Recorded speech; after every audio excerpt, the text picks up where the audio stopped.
Hi అండి, అందరికీ నమస్కారం. Welcome to mom's food eating kids. ఇంట్లో వాళ్ళందరూ ఎంతో ఇష్టంగా తినే బ్రేక్ఫాస్ట్ రెసిపీ పూరీని ఈరోజు హోటల్ స్టైల్లో లాగా మీరు ఇంట్లోనే ప్రిపేర్ చేయాలి అనుకుంటే ఈ వీడియో ఫుల్గా చూసి చేయండి. చాలా సింపుల్గా చేసేస్తారు. ఫస్ట్ టైం చేసే వాళ్ళు కూడా పైన క్రిస్పీగా లోపల సాఫ్ట్గా చాలా బాగా వస్తాయండి. ఈ పూరీ చేయడం కోసం ముందుగా ఇక్కడ నేను ఒక గిన్నెను తీసుకొని ఒక 3 కప్పుల గోధుమ పిండి వేసుకుంటున్నాను. 3 కప్పుల గోధుమ పిండికి ఒక 2 టేబుల్ స్పూన్ల బొంబాయి రవ్వ, అదే ఉప్మాకు వాడుకుంటాం కదండి, ఆ రవ్వ వేసుకోండి. ఈ రవ్వ వేయడం వల్ల పైన క్రిస్పీగా వస్తుంది లేయర్ అనేది. అలాగే 1 టీ స్పూన్ పంచదార వేసుకోండి, చప్పదనం లేకుండా ఉంటుంది. మీ రుచికి సరిపడా ఉప్పు వేసుకొని ఇదంతా ఒకసారి బాగా కలిపేసుకోవాలి. ఇలా అంతా కలుపుకున్న తర్వాత 1 టేబుల్ స్పూన్ ఆయిల్ వేసుకొని ఈ ఆయిల్ని అంతా పిండికి బాగా పట్టేటట్టు ఇలా ప్రెస్ చేసుకుంటూ కలుపుకోండి. ఇలా ఆయిల్ అంతా పిండికి బాగా పట్టించుకున్న తర్వాత కొంచెం కొంచెం నీళ్లు వేసుకుంటూ పిండి ముద్దని బాగా తడుపుకోండి. ఒకసారి నీళ్లు ఒకేసారి వేసేయొద్దు.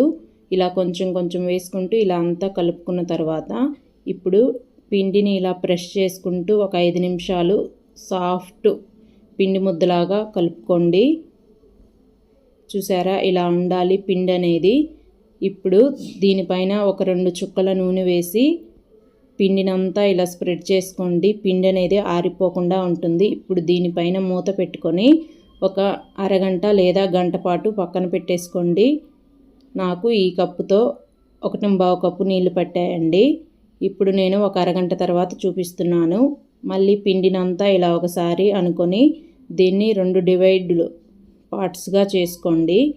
ఇప్పుడు సిలిండర్ షేప్లోకి ఇలా పిండి ముద్దను చేసుకొని మీకు ఏ సైజులో కావాలో ఆ సైజులో చేసుకోండి. ఇక్కడ నేను ఒక పెద్ద నిమ్మకాయ సైజు అంత పిండి ముద్దను తీసుకొని ఇలాగా చేసుకుంటున్నాను బాల్ లాగా. ఇలాగే అన్నీ చేసి పక్కన పెట్టుకొని ఇప్పుడు ఒక పిండి ముద్దను తీసుకొని ఇలా పొడి పిండిలో డిప్ చేసుకుంటూ చపాతీ పీట పైన పెట్టి స్లోగా ప్రెస్ చేసుకోవాలి పూరీలాగా. పూరీ అనేది బొక్కలు పడకుండా చేసుకోండి. అప్పుడే చేసిన ప్రతి పూరీ పొంగుతూ చాలా బాగా వస్తాయి. ఆయిల్ కూడా అస్సలు పీల్చదండి. ఈ మందంలో ఉండాలి పూరీ అనేది. ఇప్పుడు ఇలాగే అన్నిటినీ చేసుకొని ఒక ప్లేట్లో వేసి పక్కన పెట్టేసుకోవాలి. ఒకవేళ మీకు రౌండ్గా చేయడం రాకపోతే రౌండ్గా ఉండే బాక్సులు ఉంటాయి కదండి, వాటితో కట్ చేసుకోండి. ఇలా రౌండ్ షేప్ వచ్చేస్తుంది. ఇలా అన్నీ చేసుకొని పక్కన పెట్టుకున్న తర్వాత ఇప్పుడు డీప్ ఫ్రైకి సరిపడా ఆయిల్ పెట్టుకొని బాగా వేడవ్వాలండి ఆయిల్ అనేది. అప్పుడే పూరీలు ఆయిల్ పీల్చకుండా పొంగుతూ బాగా వస్తాయి.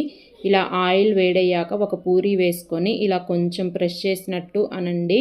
ఇప్పుడు ఒకవైపు కాలిన తర్వాత రెండో వైపుకి తిప్పుకొని ఇలా కొంచెం ఇటు సైడ్ కూడా ప్రెస్ చేయండి. అంతేనండి, అస్సలు ఆయిల్ పీల్చకుండా హోటల్ స్టైల్ పూరీని మీరు చేసేస్తారు. ఇప్పుడు ఇలా మంచి రంగు వచ్చిన తర్వాత తీసేసి పక్కన పెట్టుకోండి.